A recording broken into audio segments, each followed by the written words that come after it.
नमस्कार, एबीपी गंगा देख रहे हैं आप। मैं अवधेश। उत्तराखंड प्राइम की शुरुआत करते हैं इस वक्त की बड़ी खबर के साथ। उत्तराखंड में कोरोना मरीजों की संख्या लगातार बढ़ रही है। कल 16 नए मामले सामने आए और प्रदेश में अब कोरोना मरीजों की संख्या 112 हो गई है। तो प्रवासी मजदूर वापस लौट रहे हैं और लगातार आंकड़े अब बढ़ते चले जा रहे हैं। और इस वक्त का जो नया आंकड़ा है वो हम आपको बता रहे हैं। उत्तराखंड में कोरोना मरीजों की संख्या में तेजी से इजाफा शुरू हो गया है। कल कोरोना के 16 नए मामले सामने आए और अब कोरोना मरीजों का जो आंकड़ा है उत्तराखंड में 112 पहुंच गया है।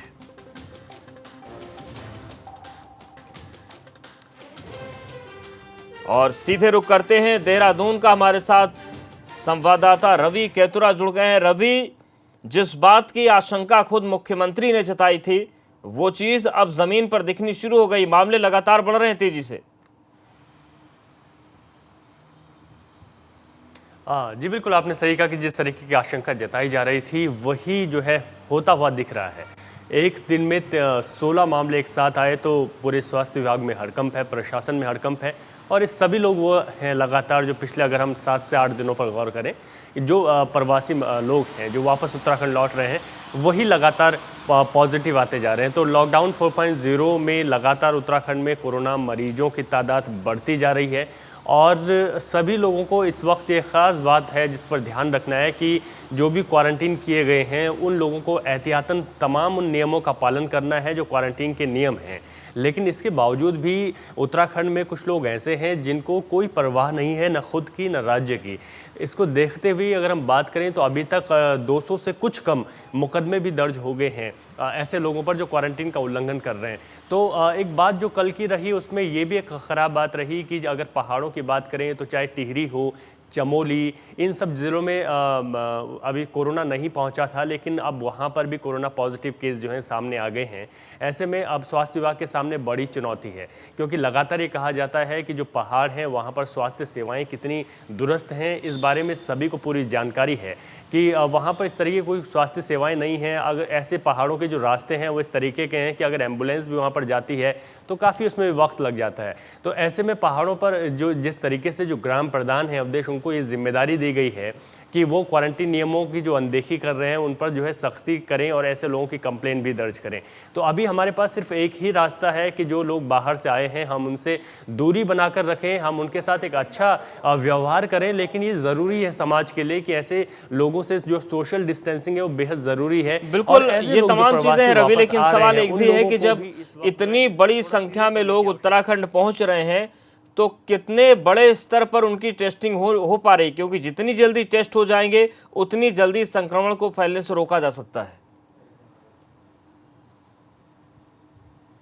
हाँ, अब देखिए जिस तरीके से टेस्ट की अगर बात की जाए तो एक बात रही, जिस तरीके से अगर हम देहरादून की बात करें तो यहाँ पर जितने भी बॉर्डर्स हैं जहाँ से लोग वापस लौट रहे हैं उन बॉर्डर्स पर भी रैंडम सैंपलिंग की जा रही है। और इसका एक फ़ायदा भी मिला है कि ज़्यादा सैंपल लिए गए हैं और इसके जो रिपोर्ट्स हैं वो भी पॉजिटिव आई हैं। अभी लगातार जो देहरादून, मसूरी की अगर हम बात करें, ऋषिकेश की बात करें, जो कोरोना पॉजिटिव केस सामने निकल कर आए ये वही लोग हैं जिनकी रैंडम सैंपलिंग की गई थी। लेकिन इसके साथ ही अगर हम उन सैंपल्स की बात करें जिनकी रिपोर्ट आना बाकी है तो उनकी भी जो संख्या है वो लगातार बढ़ती जा रही है।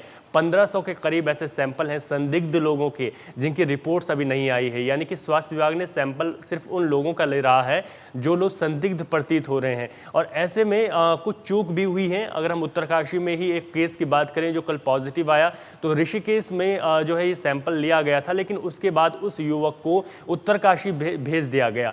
जब किसी व्यक्ति का सैंपल लिया जाता है तो उसके बाद उसको आइसोलेट करना होता है और उनको जो है होम क्वारंटीन नहीं किया जाता। लेकिन बावजूद इसके कुछ ऐसी भी बातें सामने आ रही हैं जिनको होम क्वारंटीन किया जा रहा है। ऐसे में पूरी संभावना बढ़ जाती है कि अगर व्यक्ति ने एक भी चूक की तो परिवार तो खतरे में आएगा ही, साथ ही क्योंकि जो लोग क्वारंटीन है उनके परिवार अगर वहां पर एहतियात ना बरते तो परिवार तो बाहर आ रहा है। बिल्कुल, परिवार इसके साथ ही साथ पूरा इलाका कोरोना संक्रमित हो सकता है और ऐसे में सभी को अपनी जिम्मेदारी निभानी पड़ेगी। शुक्रिया रवि जानकारी और अपडेट्स को देने के लिए। नैनीताल में 14 में से 5 लोग कोरोना पॉजिटिव मिले। बीडी पांडे अस्पताल की कोविड निवारण टीम अब कुमाऊं मंडल विकास निगम के गेस्ट हाउस में सभी पॉजिटिव मरीजों से उसकी हिस्ट्री की जांच करेगी और उसके बाद सभी को सुशीला तिवारी अस्पताल भेजा जाएगा। 18 मई को कुल 14 लोगों के सैंपल लिए गए, जिनमें से मंगलवार को 5 लोग कोरोना पॉजिटिव पाए गए हैं। बताया जा रहा है कि मरीजों में एक ही परिवार के 7 में से 5 लोग कोरोना पॉजिटिव मिले।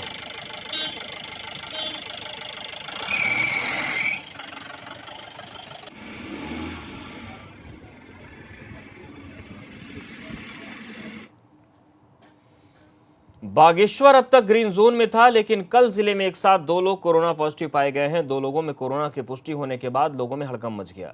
इसके साथ ही जिला प्रशासन भी अलर्ट हो गया है। आपको बता दें कि बागेश्वर में मुंबई के धारावी से आए 2 लोगों में कोरोना वायरस की पुष्टि हुई। सीएमओ ने बताया कि बागेश्वर में क्वारंटीन किए गए प्रवासियों में से 2 कोरोना पॉजिटिव पाए गए।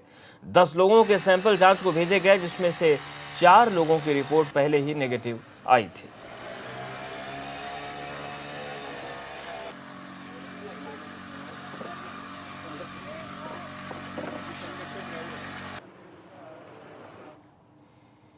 उत्तरकाशी में कोरोना के 2 पॉजिटिव केस सामने आ चुके हैं। भटवाड़ी ब्लॉक के दिलसौट गांव का युवक 9 मई को गुरुग्राम से लौटा था। एक दिन घर रहने के बाद उसे 15 मई को पंचायत घर में क्वारंटीन किया गया। स्वास्थ्य खराब होने के बाद उसे आइसोलेशन में रखा गया था और सैंपल जांच के लिए भेजा गया था, जिसके बाद युवक के गांव में को कंटेनमेंट जोन में तब्दील कर दिया गया। वहीं मुंबई से लौटे उत्तरकाशी के ही एक और शख्स की रिपोर्ट कोरोना पॉजिटिव आई है।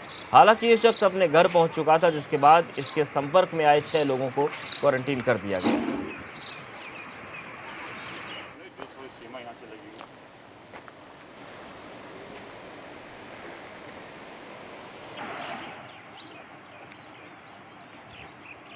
तो 24 घंटे के दोनों ही लोगों को पंचायत क्वारंटीन और आइसोलेशन में जहाँ हैं, उनके जो प्राइमरी कॉन्टैक्ट्स हैं या उनके डायरेक्ट कॉन्टैक्ट में जो लोग आए हैं उनकी कॉन्टैक्ट ट्रेसिंग करते हुए उन्हें हम लोग क्वारंटीन फैसिलिटी में भी ले रहे हैं और सैम्पलिंग भी की जाएगी। उनकी दोनों ही लोगों को पंचायत क्वारंटीन और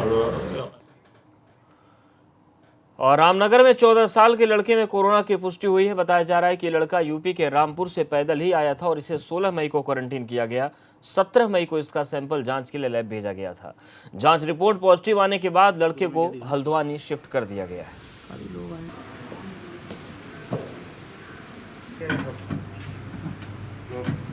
एक बच्चा 14 साल का जो टांडा रामपुर से आया था, जिसको क्वारंटीन किया गया था, उसकी सैंपल की रिपोर्ट आई है, जिसमें वो पॉजिटिव आया है। उसको कोरोना हॉस्पिटल जो है हल्द्वानी भेजने की तैयारियां चल रही हैं। एक बच्चा उधम सिंह नगर में एक ही दिन में 3 लोगों में कोरोना की पुष्टि हुई है। किच्चा में तो एक ही परिवार के 2 सदस्य कोरोना पॉजिटिव मिले हैं, जबकि बाजपुर में मुंबई से लौटे शख्स की रिपोर्ट कोरोना पॉजिटिव मिली है। एक बच्चा 14 साल का।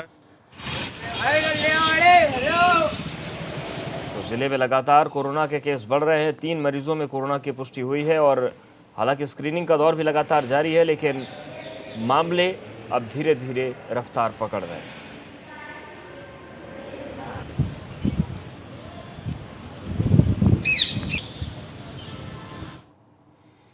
उत्तराखंड के मुख्यमंत्री के मीडिया सलाहकार रमेश भट्ट और उनके परिजनों पर जमीन कब्जाने का आरोप लगा है। खीमानंद सेमवाल नाम के शख्स ने नैनीताल की भीमताल कोतवाली में शिकायत दर्ज कराई है।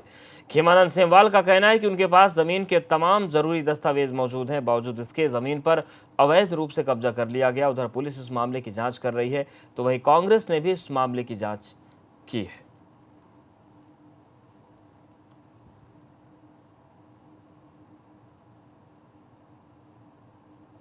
तो सीएम के मीडिया सलाहकार है रमेश भट्ट, उन पर जमीन कब्जाने का आरोप लगा है अवैध रूप से। हालांकि इस पूरे मामले पर अब विपक्ष ने भी कहा है कि जांच होनी चाहिए। योजना बना रहे थे दबाव डालकर कई लोगों को, क्योंकि वर्तमान में मनोज भट्ट जी ब्लॉक में भारतीय जनता पार्टी के मंडलीय अध्यक्ष हैं और रमेश भट्ट जी माननीय मुख्यमंत्री जी के निजी सलाहकार हैं। उनका दबाव जितना होता है सलाहकार में, ये आपने कांग्रेस के राज में भी देखा है, आज भी थोड़ा कम होगा, मगर दबाव तो दबाव ही है। तो पुलिस उस दबाव में कोई भी अधिकारी, हमें कोई किसी को बदनाम करना या भारतीय जनता पार्टी के या मुख्यमंत्री जी के लिए हमारे कोई कहने की जरूरत नहीं। हमें न्याय चाहिए, हमें ज़मीन मिल जाए और यही हमारा कहना है। वो प्रकरण है, उस प्रकरण की जानकारी आपके माध्यम से हुई है और अगर कोई ऐसा विषय है गंभीर विषय है। सरकार को तत्काल प्रभाव से इस विषय को दिखवाना चाहिए। वास्तविकता क्या है, हकीकत क्या है। यदि वास्तव में किसी व्यक्ति की ज़मीन पर किसी ने कब्जा किया है तो वो गलत है। सरकार को तदनुसार कार्रवाई करनी चाहिए। मामले की जांच की जा रही है। चूंकि वो ज़मीन का मामला है तो राजस्व संबंधी मामला है, उसकी जांच की जा रही है और इसमें जो भी शिकायत करता है उसकी भी क्रेडिबिलिटी की जांच की जा रही है। जैसे भी तथ्य सामने आएंगे उसी के अनुसार कार्रवाई की जाएगी। मामले की जांच की जा रही है। चूंकि वो ज़मीन और बंशीधर भगत को उत्तराखंड भाजपा के प्रदेश अध्यक्ष कुर्सी पर काबिज हुए 4 महीने का वक्त हो चुका है, मगर पूर्व अध्यक्ष अजय भट्ट ने देहरादून के यमुना कॉलोनी स्थित सरकारी आवास को अब तक खाली नहीं किया है। न ही सरकारी आवास से अजय भट्ट के नाम की नेम प्लेट ही अब तक उतारी गई है।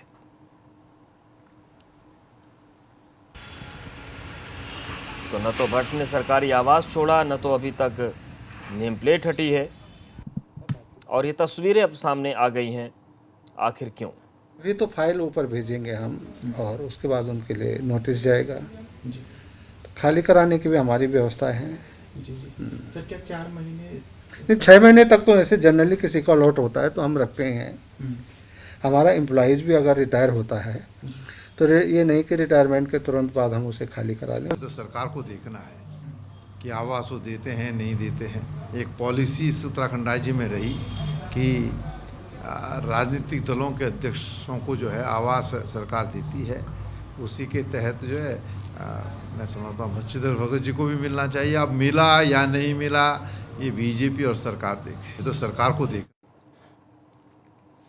देहरादून रेलवे स्टेशन से दूसरे राज्यों के लोगों को ट्रेन से रवाना किया गया। इस ट्रेन में मणिपुर के करीब 400 यात्री और बिहार के 1800 लोग शामिल हैं।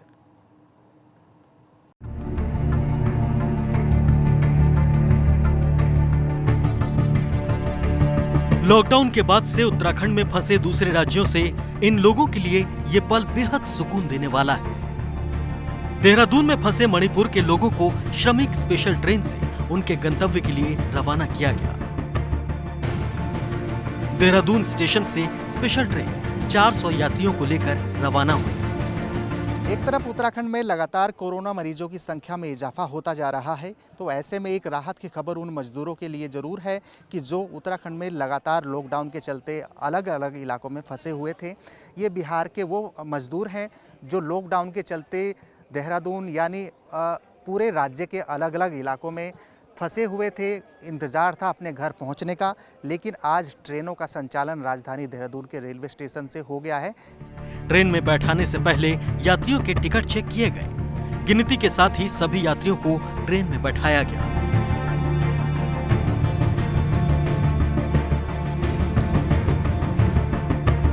महाराणा प्रताप स्पोर्ट्स कॉलेज में स्क्रीनिंग के बाद सभी लोगों को बसों में रेलवे स्टेशन लाया गया। सोशल डिस्टेंसिंग का पालन करते हुए प्लेटफॉर्म पर बने गोलों में लाइन लगवाकर ट्रेन में बिठाया गया। देहरादून से 531 लोगों के जाने की सूची थी, लेकिन मौके पर सिर्फ 402 लोग ही पहुंचे। एसबी अथॉरिटी के पास उन्होंने अपना रजिस्ट्रेशन कराया है कि वो वापस जाने के इच्छुक हैं। केवल उन्हीं रजिस्टर्ड लोगों को ही इसमें भेजा जा रहा है और फिलहाल जो एक ऑनलाइन पोर्टल भी उत्तराखंड सरकार का है, जो लोग बाहर से जो लोग अन्य प्रदेशों में जो लोग फंस चुके हैं उनको वापस आने के लिए एक अलग पोर्टल है और यहाँ के लोग जो बाहर जाना चाहते हैं उनके लिए भी अलग से व्यवस्था बनाई गई है। यात्रियों के सवार होने से पहले भोजन सामग्री, सैनिटाइजर, मास्क की किट भी बांटी गई। व्यवस्था बनाने के लिए पुलिस, जीआरपी और आरपीएफ के जवान तैनात रहे। देहरादून से विनोद कुमार की रिपोर्ट, एबीपी गंगा। और बड़ी खबर का रुख करते हैं। बागेश्वर में अलर्ट पर प्रशासन है। 2 कोरोना पॉजिटिव मरीज मिलने के बाद अलर्ट हुआ है। मुंबई से लौटे युवक पाए गए थे कोरोना पॉजिटिव। बाकी 32 लोगों की निगरानी में स्वास्थ्य विभाग जुटा हुआ है। तो इस वक्त बड़ी खबर बागेश्वर से है, जहां पर प्रशासन अलर्ट मोड में है। 2 कोरोना पॉजिटिव मरीज मिलने के बाद प्रशासन अलर्ट पर है। मुंबई से लौटे युवक कोरोना पॉजिटिव पाए गए थे। बाकी 32 लोगों की निगरानी भी स्वास्थ्य विभाग कर रहा है।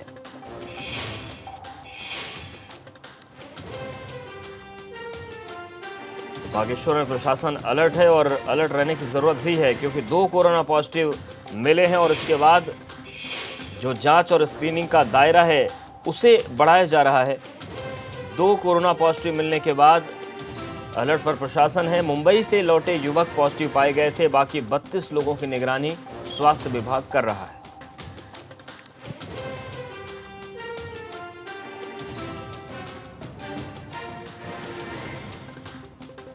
एबीपी गंगा संवाददाता हिमांशु हमारे साथ जुड़ गए। हिमांशु, क्या जानकारी है? हाँ, देखिए, जिले में पहले जो खाते खुले हुए हैं, जो 2 कोरोना पॉजिटिव मिले हुए हैं, जिसके बाद जिला प्रशासन से स्वास्थ्य विभाग में हड़कंप मच गया था। और दोनों युवक हाल ही में 15 मई को रेड जोन मुंबई से आए हुए थे, जो कि सरकारी गाड़ियों के माध्यम से पहुंचे हुए थे। तो ये लोग संस्थागत क्वारंटीन किए गए थे। इनके साथ जो 30 लोग अन्य हैं, 32 लोग टोटल थे और 2 लोग पॉजिटिव पाए गए हैं। तो इन लोगों को भी नजर रखी जा रही है। इन लोगों को आइसोलेशन वार्ड में भर्ती कर दिया गया और साथ ही साथ जो शेष 30 लोग हैं, उनकी भी सैंपलिंग की जा रही है। तो कहीं ना कहीं प्रशासन भी अलर्ट हो चुका है। ग्रीन जोन से अभी ऑरेंज जोन में आ चुका है, किराया में बढ़ चुका है। तो कहीं ना कहीं शासन प्रशासन भी हरकत में आ चुका है। और जो लॉकडाउन में जो तब्दीली की, इसके बाद सख्ताई दिखने लगी है। पुलिस मास्क पर जोर डाल रही है। तो कहीं ना कहीं ये एक चेतावनी वाली बात भी है। उसके साथ साथ इनके रैंडमली सैंपलिंग की गई थी, इसकी वजह से इनके जल्दी परिणाम घुसे है। अभी 6 अन्य लोगों की सैंपलिंग गई हुई है, उसकी रिपोर्ट आने बाकी है। अभी एहतियात के तौर पर प्रशासन अलर्ट मोड में लगातार नजर बनाए हुए हैं। जी, शुक्रिया आपका जानकारी के लिए।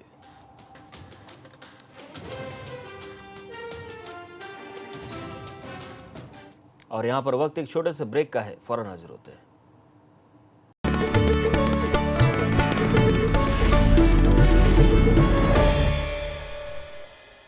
प्रवासी लोग अपने घर वापस तो लौटने लगे हैं, मगर बड़ा सवाल यह है कि कोरोना के इस महामारी में आखिरकार ये करेंगे क्या?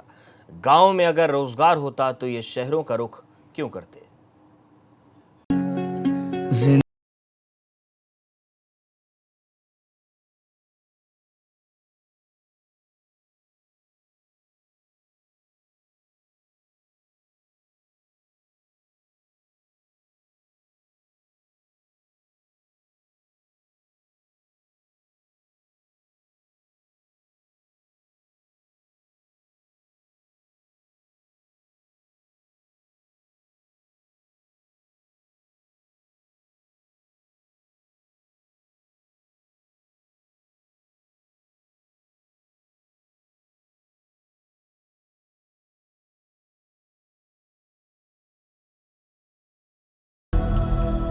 इनकी आंखों में उस ख्वाब को टूटने का दर्द साफ दिखता है जिसे लेकर ये इस शहर में आए थे। सालों तक अपने घर से दूर रहे, परिवार से बिछड़ने का गम सहा, मगर आखिर में सिर्फ मिली तो ये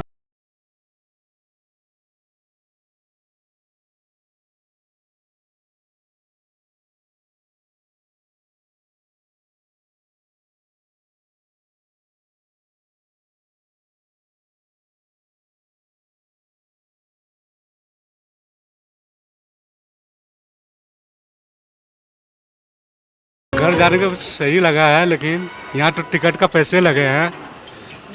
अपने बिहार सरकार अगर वही रोजगार खोल देता है, वही सुविधा रहती बिहार को, तो नहीं तो यहाँ आने का कोई जरूरत ही नहीं पड़ता। जाहिर है अब मलाल इसी बात का है कि हजारों मील दूर रोजगार की तलाश में आए और मिले भी सिर्फ बेबसी और मुफलिसी। हमने टाइल पत्थर का काम करते थे, काम नहीं चलने का कारण, रेट महंगा मिलने का कारण, माल का जिस कारण काम नहीं चलने के कारण से हम लोग घर जा रहे हैं, काम कोई करवा नहीं रहे। हालांकि कई मजदूर ऐसे भी हैं जिन्हें इस बात से संतुष्टि है कि कम से कम वो अपने घर तो लौट रहे हैं। जिंदगी बचेगी तभी तो अपने आने वाले भविष्य में कुछ कर पाएंगे। हमें तो बहुत खुशी हो रही है सर, घर जा रहे हैं तो, और काफ़ी सारी दिक्कतें हुई। जितने दिन लॉकडाउन रहे, काम धाम कुछ नहीं चलने लगा और खाने में भी दिक्कत हुई, ना कोई धंधा रोजगार। स्पेशल ट्रेन के जरिए मणिपुर के 400 और बिहार के 1800 के करीब प्रवासी लोगों को रवाना किया गया। इनकी रवानगी से पहले पुलिस और प्रशासन की तरफ से पूरे आंकड़े जुटाए गए थे। ऑलरेडी हम लोग काफ़ी समय से इसमें तैयारी कर रहे थे। हमारे पास पूरी सूचना है, जानकारी है कि किस जगह के लिए कितने मजदूर हैं जो जाने के इच्छुक हैं। उस हिसाब से पूरा डेटा कंपाइल किया हुआ है और जब भी इस तरह की व्यवस्था बन रही है तो उनको कम्युनिकेट किया जा रहा है ताकि उनको आसानी से भेजा जा सके। अपने घर लौट रहे इन प्रवासी लोगों को खुशी जरूर है, मगर कोरोना महामारी का ये समय इन्हें जिंदगी भर याद रहेगा। इन्होंने एक ऐसा वक्त देखा है जिसने न सिर्फ इनके धैर्य की परीक्षा ली, बल्कि ये भी बता दिया कि इंसान के लिए उसके अपने घर की कितनी अहमियत है। देहरादून से विनोद कुमार की रिपोर्ट, एबीपी गंगा।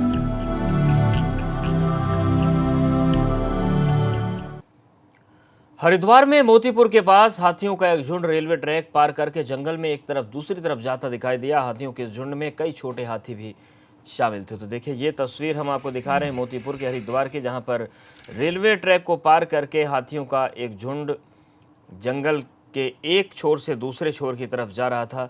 ये तस्वीरें सामने आई। और हरिद्वार एक ऐसा क्षेत्र है जहां पर कई बार रिहायशी इलाकों के बेहद करीब हाथी पहुंच जाते हैं।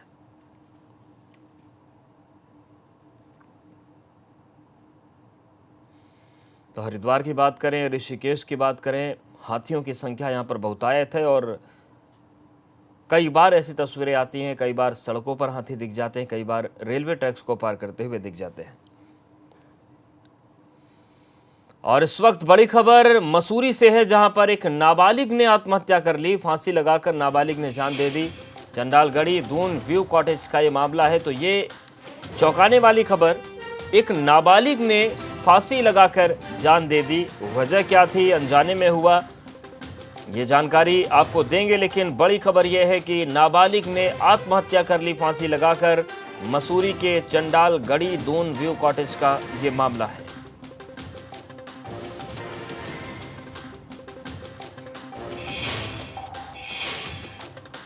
तो बड़ी खबर मसूरी से है, जहां पर एक नाबालिग ने आत्महत्या कर ली। और मसूरी के चंडालगढ़ी दून व्यू कॉटेज का ये पूरा मामला है, जहां पर एक नाबालिग ने फांसी लगाकर अपनी जान दे दी।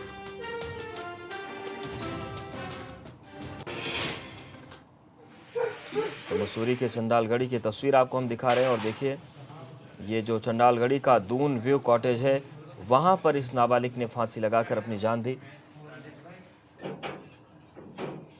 हालांकि पुलिस अब इस पूरे मामले की जांच कर रही है। केदारनाथ धाम में मई महीने में भी बर्फबारी जारी है। बर्फबारी के बाद केदारनाथ धाम के आसपास का इलाका सफेद हो गया है। और तस्वीरें आपके सामने हैं। की दूरी पर स्थित है और मई माह के बीच तो ये में केदारनाथ की तस्वीर है, जहां पर बर्फबारी जोरदार तरीके से हो रही है। 29 अप्रैल को केदारनाथ धाम के कपाट खुल गए थे, मगर लॉकडाउन की वजह से फिलहाल 4 धाम यात्रा शुरू नहीं हो पाई है। और इस वजह से केदारनाथ धाम में यात्री मौजूद नहीं। और इस बुलेटिन फिलहाल इतना ही, लेकिन आप बने रहिए एबीपी गंगा के साथ। खबर आपकी, जुबान आपकी।